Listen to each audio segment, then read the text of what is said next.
All right, welcome back to Wednesday mornings Off the Ball Breakfast with Ger Colm and myself. Delighted now to be joined by John Martin, Director of Football at the FAI. John, good morning, how are you? Morning.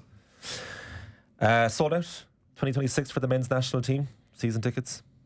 Yeah. I think we all seen the queues for Ticketmaster post-game. So, it's sort of a nice consequence of the success on the pitch. You see that success off the pitch as well. So, so really, really positive. It's amazing time, really, because when you mention the FAI in casual conversation with people, the body language will change.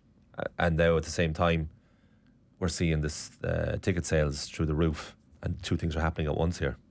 Yeah, it's funny. I think a lot of people, when I've got this role, have actually said commiserations instead of congratulations. And I think, to be fair, I've tried to correct every single one, because for me it is congratulations, and we have to try to change that perception of you're in that negative sort of world all the time. So I know I've said it to people, even friends who might say it. I say, well, no, for me it's congratulations. It's amazing, but also at the same time I understand why people are saying that. I probably would have said something similar from the outside looking in when I wasn't there. So that's not lost on me either. I think we'll get into how it all came about for you, but you touched on something there that's interesting. If we had you in this seat this time last year in your previous role with Shamrock Rovers, what would you be saying about the FAI now, then, versus what you'd say about now, 2 months into the job? Reality versus expectations. Well, I think actually it was Dan McCormack finished up in the FAI.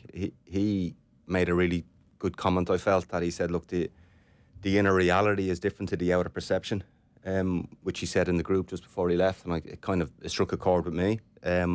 It is different. It's not perfect, obviously. You wouldn't be coming in saying, oh, everything is great, but you do get a better sense. I gave Mark Scanlon a hard time for sure when I was in Rovers, but I see him in there, I hear him on the phone, I see what he's doing every day, and he's putting in an incredible amount of work. So, when you get a little bit closer to it, and you're privy to more of the information, then maybe it changes your stance a little bit as well. But yeah, also from a club's perspective, and I said this when in the club, it's a myopic view you'll have. So I wasn't ever worried about the other 19 clubs when I was in Shamrock Rovers. I was worried about Shamrock Rovers, and it's different when you're in the association, because it's obviously it's not League of Ireland. It's whatever, over 1,200 clubs in the country. So you must have a much broader view. But I think that's probably the key difference. You're privy to more information, and you're closer to what's actually going on. Can you go back to the bit where you decide to go for it, and you get called for interview, and what was your actual pitch for the gig? What was as somebody who's come from the background that you've come from as a player, as a coach, and then as an executive at league level, what did you think that you could do to help change that perception, first off, but also to make that a reality on a day-to-day basis? Well, it wasn't my plan to go for the job. So when I was finishing up in Rovers, I had no designs on the FAI or director of football. It wasn't part of it. I often wonder. I met Mark Canham at the Rovers Pats game, and I had just made my decision and outlined some of the reasons to Mark at half time, and then he handed in his notice 48 hours later. So I was never sure if I inspired him or what happened, but the job wasn't on my radar. But then I suppose when it was advertised and I was finishing up, look, sometimes things come up and you don't want to let them pass you by. So that's the way it was for me. I suppose my pitch for the job was that I think I have a good understanding of all the levels of the game here, because I've been at all the levels of the game. So be it as a player, as a coach, or an executive, I understand. I've been there. As I said at the AGM a couple of weeks ago, whilst the AGM was going on, I was trying to arrange a pitch for an under-9 girls game the following morning because it had been cancelled because of the weather. And I think, I've given up when you're a teenager, but if you go from my 50th birthday, I'm 30 years involved in the game in Ireland, and I've got really strong connections within the game. I've really strong connections outside of the country as well, and I figured, you could either be on the outside being part of the problem, or you could come in and try to be part of the solution. So I suppose that was the focus I went with. And also, I suppose my pitch for the job would be that there's probably things are a lot more positive on the ground than people would say as well. And some of that perhaps got lost in some of the pathways plan that, I think participation numbers are actually phenomenal. I think there's been a professionalisation of the amateur game in the country in the last 10 years that is far, far enhanced. It's far different to what it was even in the 2015, 2016. There's so many clubs operational, there's so many clubs doing good jobs. I didn't remember hearing that message come out when we were talking about pathways and the line calendar and, finding the best time of the year to play. So I suppose I looked at that in a different way and thought, actually, that's something that I can work with. That's something really positive and something we need to socialise and actually, perpetuate, because there's lots of good things there. It sounds a little bit like the politics of that process took over versus the situation and the potential of essentially loads and loads and loads and loads of kids are playing football, and the volunteers who are organising that right across the country. That's a story that if it was the GA or the RFU, for example, that'd be the story, as opposed to there's a row between the DDSL and various clubs about when the football should be played, and that became the preeminent story around that. Is that what you're saying? Yeah, well, I think if you look at the Pathways plan, there's loads of incredibly good things in that. There's real positives. Just maybe started with the most divisive one, and it undermined some of the good stuff. Lots of the good stuff. If you're talking about the age-related formats, for example, or trying to look at academy funding, or developing a green line, or having women and girls strategies. They're all the things we should be talking about, and we ended up speaking about whether to play in July or December. And I understand why that was done, and the concept was sound. It just ended up being too divisive, and it undermined lots of the good things that are in there. Sorry, that was me as the punter. That was me just from the outside watching it. And I suppose as it was just before I started, I suppose the exemption process came in for a line calendar. And, as I'm in the job 2 months, I can genuinely say I haven't looked at a line calendar in a way that this is something that I'm doing in, my first couple of weeks, because there's far more important things for me to look at, as I would see it coming into the role straight away. What are the most important things? Like, in really simple terms, like, we want more kids playing more football in better facilities, right? So you can dress it up in loads of different ways, and there's loads of components there, but that's it. We just want the kids, all of the kids, participating. But if you're, so what I'd love to see, if your team is training once a week, can they go twice a week? If they're playing 20 games a year, can they go 40 games a year? And that's just so, and that's not so we produce elite footballers, so that actually enables the production of elite footballers, but they are so tiny that we can't get too caught up in that. But they need that. But actually, there's lots of good reasons in terms of just growing the game, building the game. Then you've got the whole health and well-being element to it as well. Players, families, volunteers being part of a community, which is a footballing community. So they're all the things that are really important, as I would see it. And I think the positive from my perspective is we're not stepping into a participation challenge. So if you go into, and particularly in girls football, like, that is exploding at a brilliant rate. Like, as I mentioned, it's my own daughter's team, but like, there was 4, they were under 8s last year in the DDSL, and there was 4 leagues under 8s. I think there's 9 leagues under 9s. It is just, and I would say they're like gremlins. Like, for our team, there's new girls arriving every week, and it's really positive. So we need to keep them.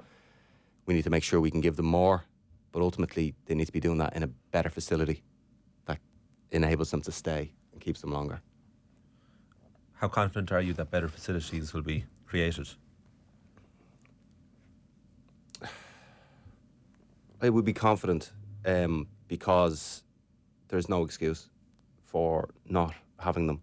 I think, going back to the point of the clubs and what's going on, I think clubs are mobilised in a far stronger way. I think you've seen it in the previous round of SCEP, that actually the money that the clubs have put in for was the highest ever.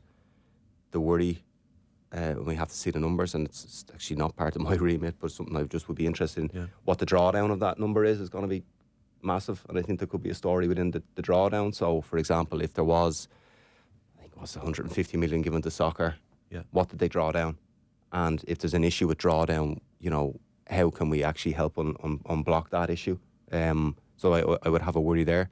But I think in terms of, and we can't like get caught up in like Troy Parrott on the goal and how amazing it was. But I think people have seen the reaction. They've seen where Troy grew up playing his football.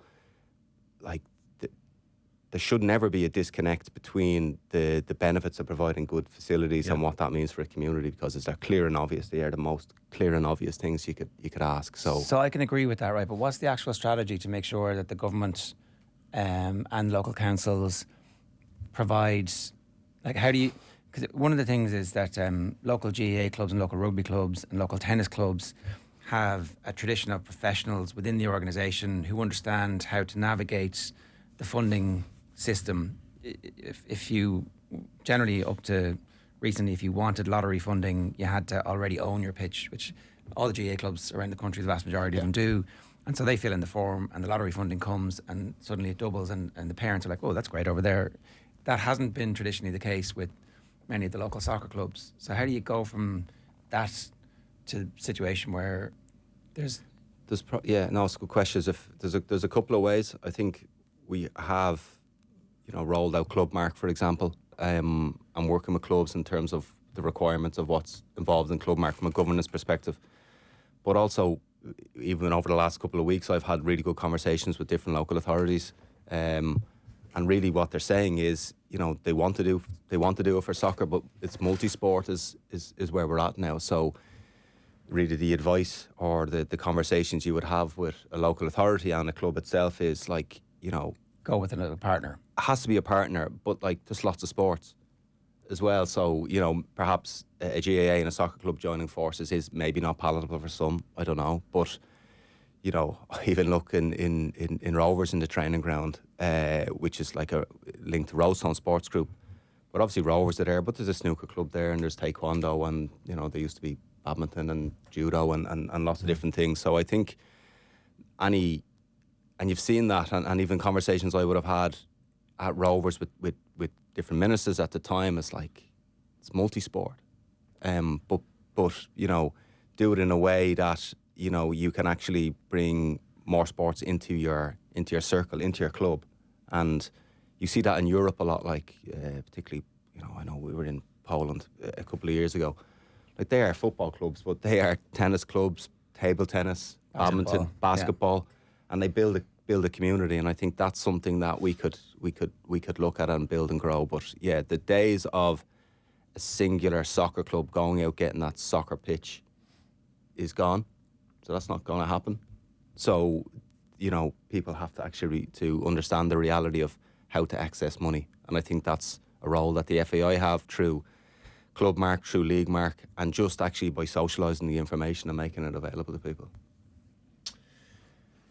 When you're being interviewed for the job, how thorough was it? I'm interested in that process of how many people were involved. Because your background is, you're a League of Ireland player with UCD, Longford, Shamrock Rovers, assistant at Longford and Shells, worked in financial services, the CEO of Shamrock Rovers. So then you go for this director of football gig. So they're saying to you, that's really impressive, John, but you don't have an experience of being a director of football and it's for the FAI. So can you talk us through that conversation? They never said that. No, it was actually, I enjoyed the process. I enjoyed it because my plan when I finished up Rovers was to take 6 months off. So I had no designs or plans to go back to work. My whole idea was to take the rest of the year off. I had a number of visits planned to different clubs around Europe that I'd connected with over the years. I had a course in the States that I was going to attend.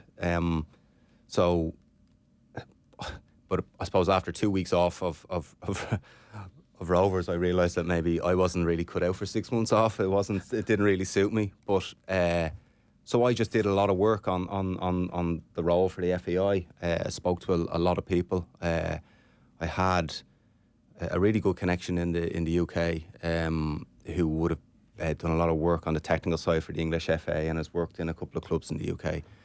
Would have spent a huge amount of time on him and started to really delve into understanding player development, coach development. And really, I hope that then, well, I must have come across in the process that I'd be of the view that if I don't know something, I'll know somebody who knows it. And I suppose my view of going into the role as director of football is I want to surround myself with as many experts as possible, because I suppose if you're coming into the role as the oracle or someone who claims to know everything about the game, I don't think that's going to work. But I got such a broad understanding of the game. I'd like to think I'm very strong on the technical side. I've put a huge amount of time in my life into that. I've got a lot of, I've spent a lot of time building up a network outside of Ireland as well. And again, that was through Rovers and through the European Club Association. I would have sat on committees through the ECA, would have made great contacts in clubs like Sparta Prague, who we played, Bologna, RBL. So, you know, I've built up a really strong network of people, and it's something I've lived and breathed as well. So in the process itself, I suppose the first element of the process would have been to discuss the football pathways plan. Okay. And again, I suppose my focus on pathways plan was to lean into the areas that I think we can really focus on that can make a difference in the game. So some of that might be on the player ID side, sort of characterising what an Irish player is, and then making sure that, you know, that the player that we want to develop touches across against coach education, touches off how we play at international level. So actually everyone should understand what it is to be an Irish player. And the reason why it's really important, particularly from a player ID perspective. So one of the concerns, or one of the difficulties of being the international manager of Ireland is that when you become the manager, the players have probably come through a number of different routes, and they've probably played a number of different ways, and they've played a number of different styles and all of that. And they may not have been identified at the right age. But if we can get the player ID piece correct at the youngest age, which is really, really difficult, by the way, very, very difficult. But I know the English FA would have put a huge amount of time and effort into this, and then have seen it coming through in their international setup. But we want to try to get as many of the right kids in the building, boys and girls, at the right age, so they're used to how the FAI do it. They're used, so the under 15s looks the same as the 16s, looks the same as the 19s, 21s. So actually, by the time Heimir or Carla, when they arrive, they know what it is to play for Ireland. They understand the system. They understand what we do from a performance perspective, an analytics perspective, from what hotels we stay in, what style of play we have. The coach will always have flexibility, but the profile of the player should be broadly similar. So, look, they're the type of things that we spoke about during the process. How many interviews were there? 2. We're often compared to Croatia in terms of the size of the population and then the difference in the quality of football. Do you observe other national FAs to see what they do? Yeah, like you do. Like, and we've even in the role, I would have spoken to a couple of people from the Belgium FA on a player ID piece that Aidan Price is looking at the moment. So yeah, like, and same on the club scene. Like, you're always looking around, and you're always seeing what you can borrow from different clubs, different jurisdictions, different nationalities. Every country is different, and every country has its own advantages and disadvantages. But yeah, you would, and Shane, obviously as technical director, he would have a lot of experience in that space as well. He would have seen a lot from Shane Robinson, is it? Shane Robinson, yeah. So Shane, for me, is like a key part of my team, and would have been I take huge comfort in having someone like Shane there. If you think about what he did create the first academy here in Ireland, and the quality of the players that have come through that academy. But not only did he build an academy, he looked at the facilities elements, he looked at the strength and conditioning element, he looked at the analysis.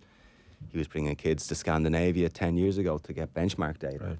So, all of that knowledge and expertise that he has is now feeding into what we're trying to achieve and do. It's really interesting that you've obviously seen that at club level, because there was an element out there that felt like the clubs were a bit suspicious of the academy funding and the centralised sessions that were going to be organised in the summer. How do you navigate all that kind of where you need to build trust between the clubs and the FAI to a level where everybody's happy that they're working collectively? Yeah, I think that probably originally fell down on the communication of it, which is, I think I read it in the paper.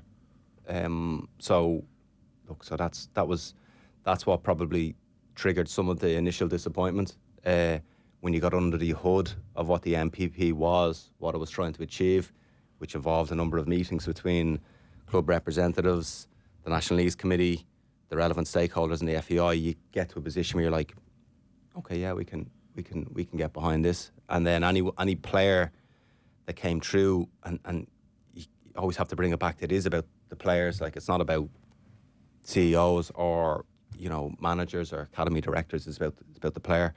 Any player that went through MPP had a really strong experience, had a really, really great experience. And it, you know, going back to Croatia, for example, that is one of the first times we have that volume of numbers coming through the association. So you can start building data, you can start creating benchmarks, you can start profiling players. And that is something that we really need to develop. And then but it's a partnership with the clubs. And when you look at academy funding coming through, you'd like, you know, what's going on in the academies at club level to mirror what goes on at MPP level. And that could be particularly in terms of the data build and the profile of the players. And that's physical data, that's technical data, all of that, to get us to a point where, you know, we're able to actually identify or even give that feedback to a club or a player to say, look, from a physical output perspective, your players are delivering this, and actually there's players in Finn Harps are delivering that, and that's why these players are in the squad. So you're trying to take some of the subjectivity out of the squad selection. So that's going to be really important. But I think, yeah, comms are really important, and I think that's something I can help with as well. I think. Broadly, is there a communication issue with the FAI and the public and the connection? Yeah, possibly, yeah. Like, I said, I'm only in 7 weeks. Yeah. I personally, I'm happy to do this and speak and be challenged and be held accountable and all of those things once it's done in the right way. I think, you know, the ability to come on. Look, you know, I'm friends with Doyle, our own, like, be a good pal of mine, and I've said to Owen, like, you know, I'd be hopeful the ability to come on to Off the Ball or come on to News Talk and have a chat about the game and not to be overly defensive is probably a position or a place I would like to get to, so people can see, actually, you know, there is maybe a bit more openness to come on and front things up, like, and not just present the positive messages all the time. Yeah. Well, no, that's why it's really important. I asked Owen Doyle, did he have any questions for you?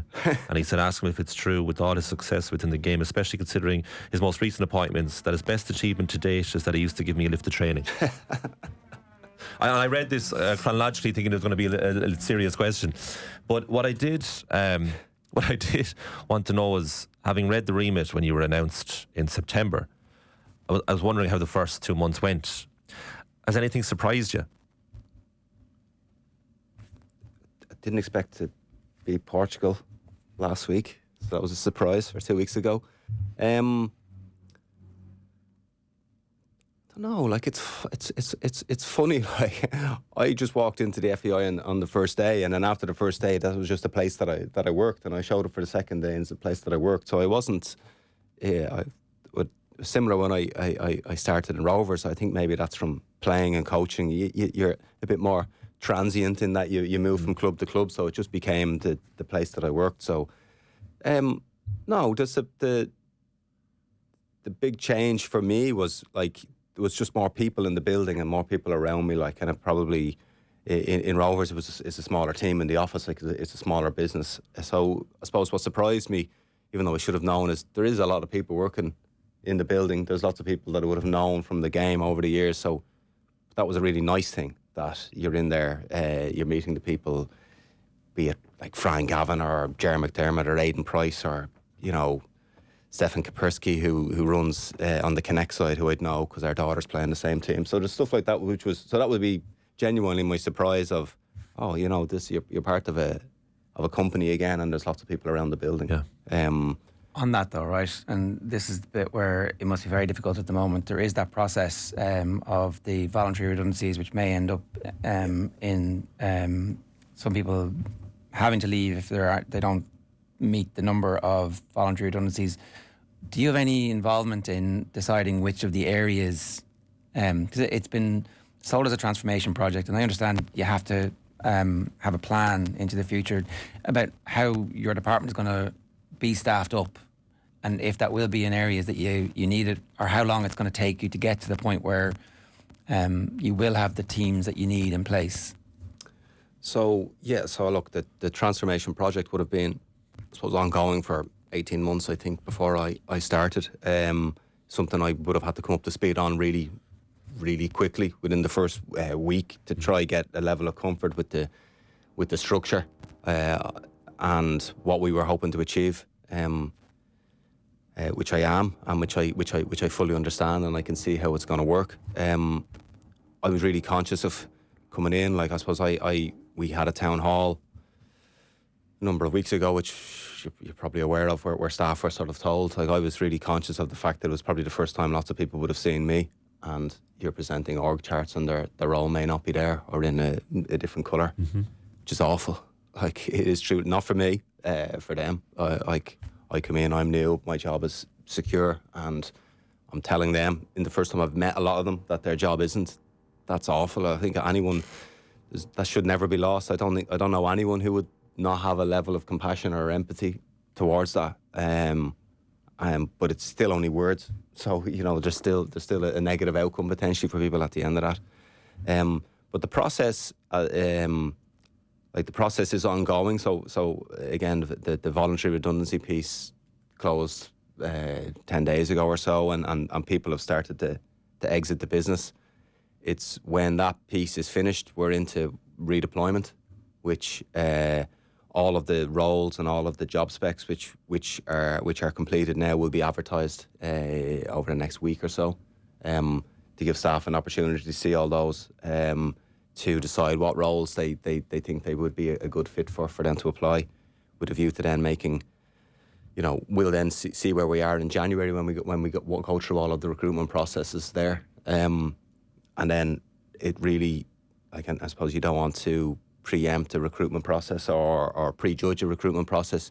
It is genuinely do the process, do the interviews, and then we have to take stock as to where we are in terms of... And in terms of time frame for that, will those interviews happen in January, or will the appointments be made in January, do you think? The interviews and appointments will be January. Okay. So also conscious of the fact that there's a lot of uncertainty for people. So I suppose you don't want to be maybe doing a process in the week leading up to Christmas, or making people sort of aware if they were successful or not. Yeah. So I suppose what we wanted to do is make all the job specs available, which we're doing for people to review, because in some situations there may be more than one role that people will be suitable for, and that's good, because lots of people have lots of brilliant experience. So there might be, for example, a coach development role which may appeal to a coach, but there might be a women and girls lead that might appeal to a coach, or an international assistant coach. So there's lots of footballing roles there that people may see. But again, go through the process. Process seems like a dirty word sometimes, but it's good. We'll go through it and then make appointments really quickly in January, and I suppose then you will see, where you are in terms of what roles are available or not, is the case maybe for some people. But it's frustrating, but it's VR piece first, then redeployment, right. And then based on redeployment, if there's a compulsory element required, then following that. So it's a real transitional period at the moment. Huge change, it's huge change, and people have finished up the business. There'll be people finishing in the business or in the association on Friday. And 2 days from now. Yes. Yeah. And I suppose those people it is voluntary. So anyone who has finished has put themselves in a position to finish. Yeah. In some cases, and again, I'd rather just be open than try sort of spin it. In some cases, people are going to be really hurt leaving. In some cases, it's people at a certain time in their life and they may have a different role lined up, and it's not a bad thing.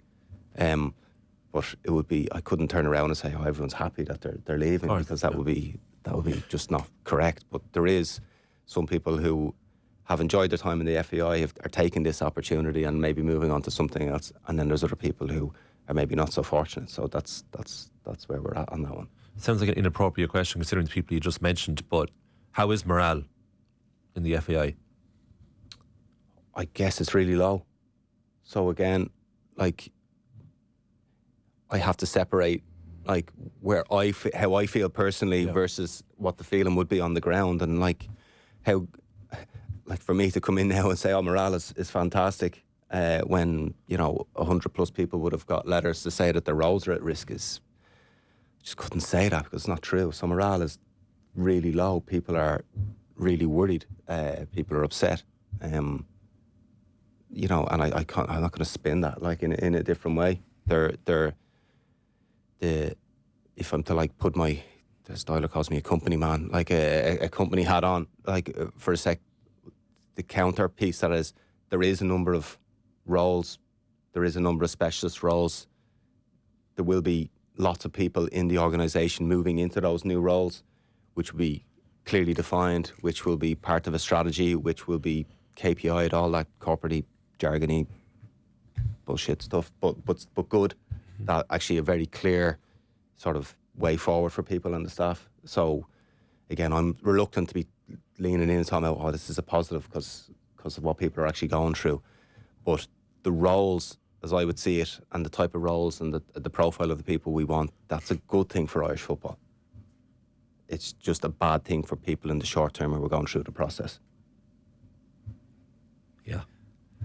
Can we talk a bit about the academies and how they're going to work, and what obviously this year the funding request was 4.5 million. I think you got just more than 3 million from the government, and obviously the hope is that once you get on that you can increase that amount. How is that going to work? What's the plan around that, and how does that interact with what the FAI are doing? Because obviously it is independent, it's going to be run by the clubs, but I think Sport Ireland are involved in making sure that the money all gets spent in the right way. And how will that interaction work? I think it's very early stages. I think what you want to get to is like an academy accreditation system, where the work that goes on in the clubs basically is what you would expect to see in the professional development phase of football. So if, and maybe going back to something I didn't maybe articulate properly when you asked me about the interview piece, like if you look at there's three phases to there's three really development phases in football, which is your foundation, your foundation level 6 to 12. Then you have a youth development phase 12 to 16. Then you have a professional development phase from 16 onwards. So I would see in the first two phases, grassroots and clubs on the ground have done really well in the foundation phase. And that's borne out by participation numbers, and it's borne out by the improvements that we're seeing across the country. We can still do more to improve and enhance that, for sure. The youth development phase straddles grassroots and the early stages of the League of Ireland Academy. Again, I would say positive, but I think the piece of contact hours probably needs to be looked at still at the sharp end when you're talking elite, but also unconscious that elite is such a tiny part of the game. But in general speaking, the youth development phase is working well. Clubs like Kevin's or Joey's or Westport or Carrick-Lion, they're doing a really good job in those places. Where we're not doing a good job, and we've never done a good job because we've never had to, is the professional development phase. Yeah. So professional development didn't exist in Irish football. So I know we talk about Brexit and that changing dynamic, but the reality is there was never, ever, ever professional development phase in the history of football in Ireland. One, because we didn't have the clubs, we didn't have professional football clubs, and two, as we all know, the kids just went to the UK, so it wasn't seen as a viable market. So what's happened with the growth of the League of Ireland, with the introduction of Brexit, and also the prize money from European competitions coming into the domestic game now, actually, and also work that the likes of UEFA do, ECA, like the clubs are becoming more professional. So that's a very, very long way of getting to. We're now in a phase where the professional development phase in Ireland needs to be built and established. Clubs need help to do that. One of the key ways to help is provide staff, which was the backbone of the proposal Will and Mark Scanlon would have made at the time. But so that is the very start of it. So, but when you're putting in the staff, like there's so many elements that fall under like how to run an academy. So that's coach development programs, that's coach to coaches, that's safeguarding, that's an S&C program, that's finding pitches, infrastructure, pitches, having qualified coaches. All of those things are really important. But you have to, I know different to EPPP in the UK. Like EPPP is responsible. Just explain what EPPP is. So it's the Elite Player Pathway Plan. So all of the academies, I suppose it's born out of the Premier League. So there's an academy accreditation system in the UK, Cat 1, 2 or 3. There's a huge level of oversight. There's a huge level of governance, and but there's money that's kicked back into the clubs. So like if you're a Cat 3 club in the UK, you get 600,000 or 700,000 in funding. In Cat 1 is 1.6 million, give or take. So someone will correct me on that. But like I would have been in Watford, let's say, 2 or 3 years ago when they would have been going through their EPPP audit to maintain their status as a Cat 1. Like this is hundreds and hundreds of actions, but all with a view to making them better. So we need that in Irish football. Like so, so we're at like really the baby steps, like the first step in terms of trying to bring people in to do it. But like I think moving towards, and it is part of pathways that we have an accreditation system in place that you give a framework to clubs to work towards, and then you're overlaying that hopefully with the finances that comes in to help deliver it. That's really how we then work with club and country. So we will, at the sharp end of the game, if you're only talking about elite development and international, the international teams at underage level will benefit from that. The clubs will benefit from that in terms of hopefully generating transfer revenue and then reinvesting it back in. Yeah. And you're hoping that that's a way to help them become sustainable, because it's difficult to maintain that now. Why are we in the baby phase? In Irish football in general, because there wasn't a need in terms of if you're looking from a club's perspective, like there's probably a thesis required on it, like there's probably a whole body of work needed on it. But I think Irish kids, it's probably our own perception of how we viewed football in Ireland as a whole, that like, you know, when I played schoolboy football with Crumlin and Robbie Keane and Jason Gavin and all of that, like the only ambition of any of those kids on that team was to go to England. Like I went and signed for UCD on a scholarship, but like I never heard, like saying I never heard of League of Ireland as a kid growing up. And it was geez, I think my dad met Theo Dunn in a church in Crumlin one Sunday morning when we was waiting for our match to start, and that's how that one came about. But like Robbie was heading off to Wolves, and Jason Gavin was going to Middlesbrough, and Sean Mannion was going to Stockport, and then the rest of that group, and that's a team that won All Irelands and won DDSLs. Lads just stopped playing football then, like and that's what the mid 1990s. So yeah, it just wasn't a thing. It didn't exist. But it has to exist, like, and it has to be a thing. It has to be something that's grown. So to speak as to why it didn't happen, I don't know. It's not good. It's a lot of frustration stemming from that, is that we're football mad up to a point to take it really seriously, the professional side of it. Yeah, that's when I did a piece in Cherry Orchard with Vinnie Perth recently. Yeah, and that topic of, can we create an actual sustainable football industry that employs people on a professional level? do you think it's going to happen in our lifetime? And there's, to put it generously, scepticism. Yeah, no, well, look, I as I said, there's no point coming in and pretending, yeah, we're going to have this vibrant football industry with 500-600 jobs, but sport is critical, like in for a number of different reasons, and I think there's probably a broader acceptance now from government that actually sport is part of life now, and there's investment needed in it. I think I think local authorities are seeing like there's a willingness in local authority to fund sports programs. There is a willingness there. There's a willingness for government to give money. If you can get your governance right, you can get your paperwork right, you can access money. There is money there. So I think you've seen us say on the academy side. I know other clubs have tapped into local authorities to access money. So, but I think I think there is an opportunity to get there. I think the clubs in the League of Ireland will get there. I think that in 5-6 years' time, that, you know, and maybe they don't want to do it, but if there is an up-and-coming coach in Cherry Orchard, like you spoke about, that they can look around and say, you know what, I may have an opportunity of getting a full-time role in Dublin across 4 or 5, and there might be a dozen roles there, where even me, like, look, even me leaving Irish life, like Rovers was the only job I would have left that job for, because there wasn't any.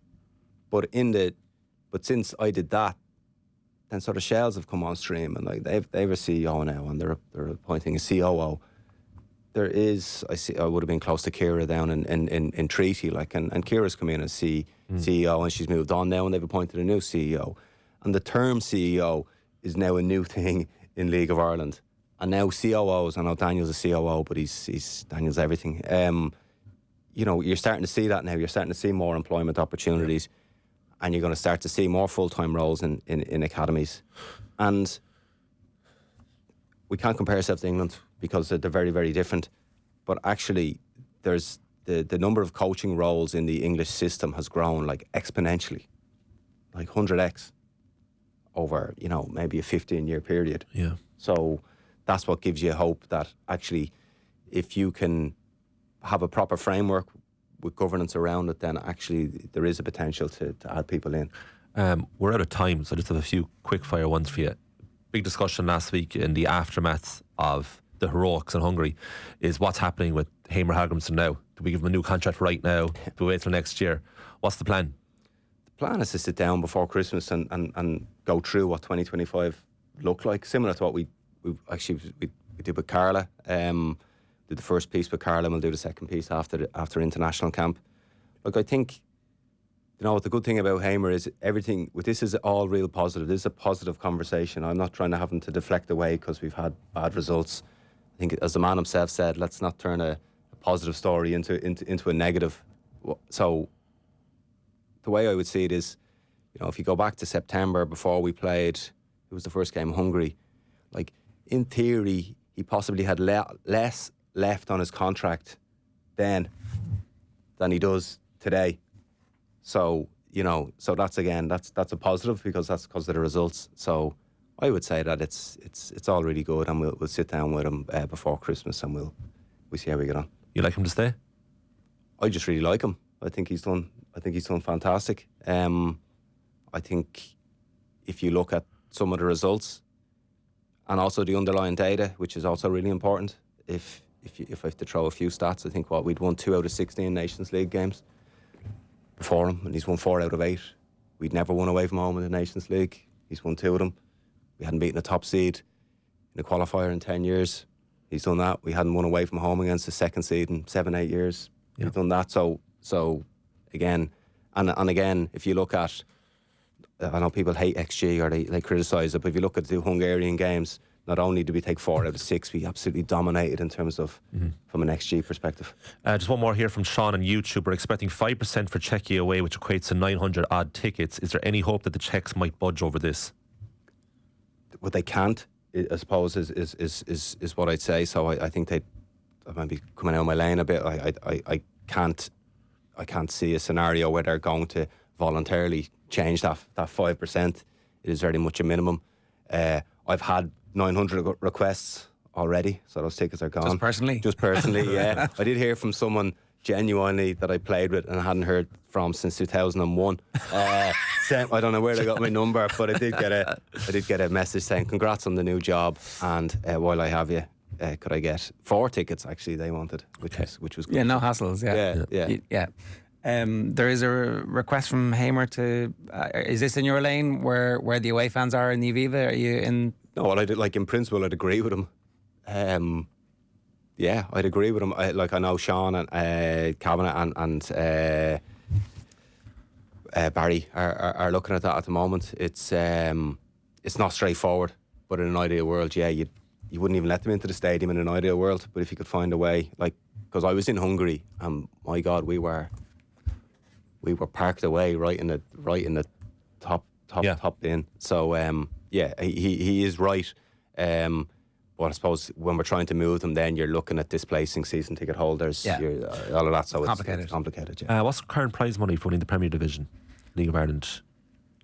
See, I've forgotten all League of Ireland related things. I think it's 125k. Okay, so if Shells or Rovers get a point tomorrow night, they'll get 133, so they'll get more than winning the Premier Division.